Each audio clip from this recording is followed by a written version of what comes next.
सुशांत सिंह राजपूत की हत्या के बाद कई चीजें बाहर निकल के आई हैं। कुछ मैंने इंटरव्यूज पढ़े हैं, कुछ डायरेक्टली भी बात की है। तो उनके पिताजी का कहना है कि वो फिल्म इंडस्ट्री में हो रही टेंशन के करके बहुत ज्यादा परेशान थे। अभिषेक कपूर जिन्होंने उन्हें लॉन्च किया, उनके साथ हाल ही में एक फिल्म की है केदारनाथ। उनका कहना है कि it was a systematic dismantling of a fragile mind. Ankita जो उनकी लॉन्ग टर्म पार्टनर रह चुकी है, उनका कहना है कि वो सामाजिक रूप से की गई अपमान और बेइज्जती नहीं सहन कर पाया।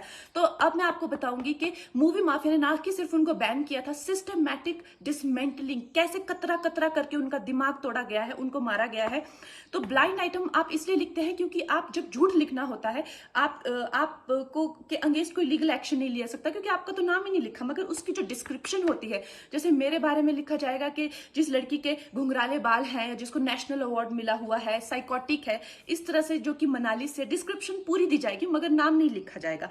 23 अगस्त 2017 को बॉलीवुड लाइव सुशांत के बारे में लिखता है कि वो जब भी सेक्स करता है तो सिर्फ अपने ही गाने सुनता है, वो सबसे बड़ा नार्सिसिस्ट है। 16 दिसंबर 2016 में मुंबई मिरर लिखता है कि सुशांत एक ट्रक ड्राइवर की तरह लगता है। 22 फरवरी 2019 को मुंबई मिरर लिखता है कि पार्टी में तमाशा करने के बाद सुशांत ने कांच की बोतल एक डायरेक्टर के सर पे दे मारी। 18 अक्टूबर 2018 को डीएनए लिखता है कि सुशांत ने अपनी को एक्टर का रेप किया और वो मीटू के चलते अब जेल जा सकता है। और ऐसी न जाने कितने अनगिनत झूठ।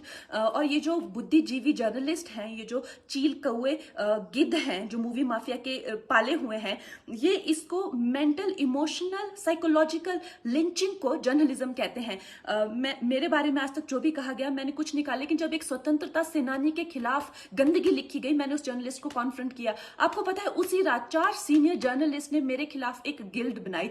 ऐलान किया गया कि इसकी फिल्म को बैन किया जाए, फ्लॉप किया जाए।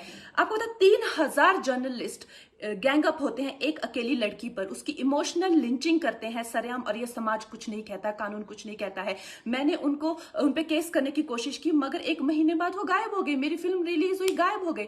तो मेरा कहने का मतलब ये है कि अगर ये समाज जिस अन्याय की बुनियाद पर खड़ा है और कभी आवाज नहीं, आप ये पढ़ते हैं, चटकारे लेते हैं, कभी आपने सोचा है कि कभी नेपो किड्स के बारे में ये क्यों नहीं लिखा जाता है?